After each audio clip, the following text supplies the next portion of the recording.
Ayan, meron tayong Sunkin 400 watts. Pinadrive ko sa dalawang 700. Try natin yung transformer niya. 36036. Umabot siya ng 50 volt sa lakas nito.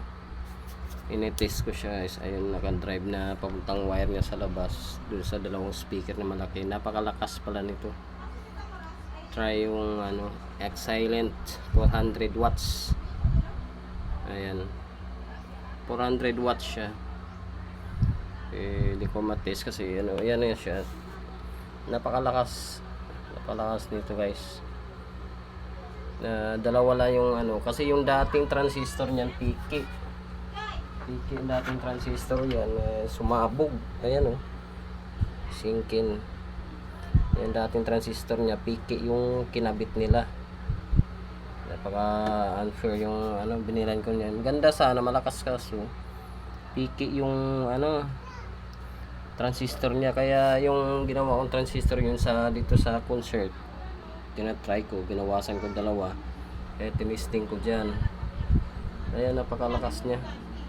Ang ganda ng tunog, napakalinaw. Galing to Indonesia. 400 watts siya. Ayan yung transformer niya. Ayan yung transformer niya. Hindi kasi ma-test, wala akong gamit ng pang test. Yung laptop sa kabila hindi mo nagamit. Na testing ko kung maganda siya pang kayang handlein yung dalawang live na 700. Yan pa lang, wala pang yun processor. Ayan yung volume niya, yung niya input.